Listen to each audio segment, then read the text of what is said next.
This video is still about quasi-contracts.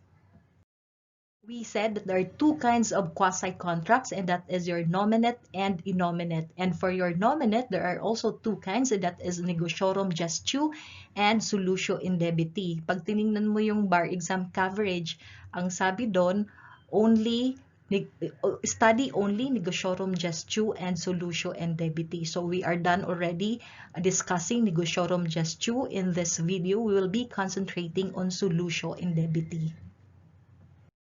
So what is Solutio Indebiti?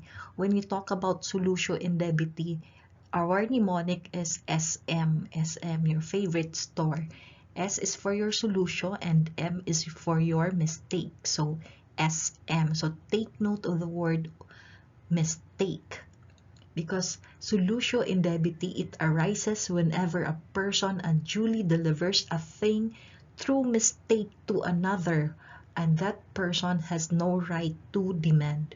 So what are the requisites? Number one is there must be a payment or delivery made by one person to another person. Second, the person who made the payment or delivery has no obligation or under no obligation to do so. And last is it was made by reason of a mistake. So this is the reason why if you think of Solutio Indebiti, always think of SM.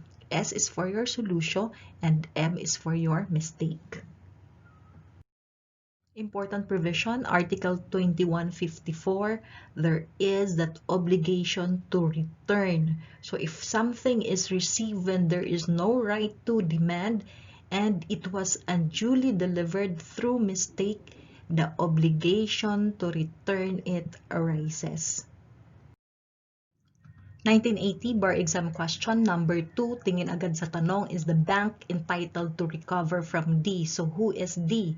D is a father and C is his son. So C sent to his father D in Manila 500 USD through X bank.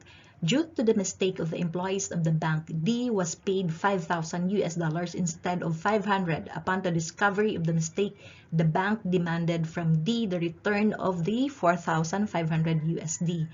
D, however, refused and the bank sued him. So, is the bank entitled to recover from D? Pag ganitong tanong, kaya mo na itong sagutin ng 3 sentences. Your first sentence is, yes, the bank is entitled to recover from D. Your second sentence is, this is a clear example of a quasi-contract, which is Solutio Indebiti. And your last sentence is yung kababasa pa lang natin, that is your Article 2154. But if you cannot recall Article 2154, just say that by express provision of the law, D has the obligation to return whatever he received through mistake, and that is because of the principle that no person shall be unjustly enriched or benefited at the expense of another. And this is also the answer of the UP Law Center.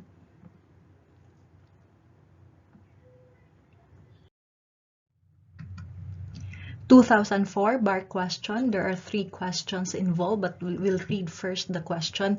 DPO, he went to a store to buy a pack of cigarettes which is worth 225 pesos. He gave the vendor 500 peso bill, but the vendor gave him the pack plus 375 change. So the first question is, was there a discount, an oversight, or an error in the amount given? So obviously there is an error in the amount given. Second is, what would be the DPO's duty, if any, in case of an excess in the amount of change given by the vendor? Kasasabi pa lang natin, your Article 2154, DPO has the duty to return the change. And number 3 is, how is this situational relationship between DPO and RRA denominated? This is a quasi-contract denominated as Solutio Indebiti. This is also the answer of the UP Law Center. So let me just summarize to you what we have discussed. We said that your quasi-contracts is your LUV. Again, ano yung LUV? That is lawful, unilateral, and voluntary. Take note of the mnemonics. LUV. And there are two kinds of quasi-contract na tinatanong sa bar exams, and that is your negotiorum gestio and solutio indebiti. Your negotiorum gestio, that is a Latin term, and if you look at Wikipedia, the meaning of that is management of business. Although sa mga reviewers, sinasabi nila it is an authorized management. And solutio indebiti, like what I said, your mnemonic is SM.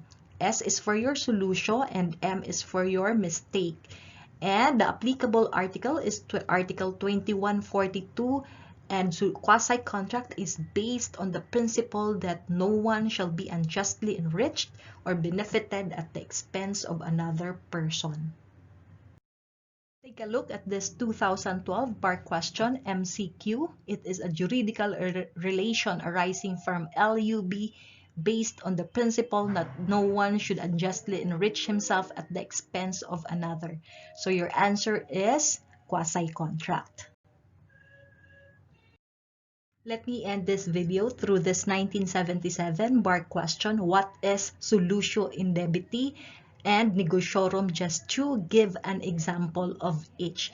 But before I give you the answer, again, remind ko kayo class ha, I remind ko kayo guys ha, what was my tip? My tip is really for you to study civil law. This is a morning subject and it is 15% of your bar exam. Sabi ko nga, at sinasabi din yan ng ibang mga reviewers, the problem really with civil law is not the difficulty of the subject, but yung haba. Masyadong mahaba ang coverage, masyadong madaming pagkukunan ng possible questions si examiner. And again, do not put your eggs in 3 baskets or 2 baskets. What do I mean by that? Do not concentrate lang sa family code, sa succession, sa oblicon. Tapos pinapabayaan mo na si, like for example, nitong quasi-contracts, pinapabayaan mo na si prescription. Kasi possible yan na si examiner kukuha dyan ng mga tanong kahit pa isa-isa lang. Pag hindi mo alam ay patay na kasi most of the questions there can be answered by the provisions itself. Hindi mo na kailangan mag-isip. So that is my tip. So really, kailangan mo mag-aral ng morning subject, mag-aral ng civil law as early as possible if you want to take the bar exam. So what is the answer here? Your solutio or your negotiorum gestio is if there is this person who voluntarily takes charge of the management not only of the business but also the property of another person, and that person has no authority or power coming from the owner, that is a clear example of negotiorum gestio. And your solutio indebiti, again SM, there is a mistake. A person delivers a thing through mistake to another person and that another person has no right to demand it. Give an example of each. Kunin nyo na lang dun sa mga mga bar questions na nabanggit na natin or binasa na natin. So this is the end of the video. Thank you very much for watching and have a good day.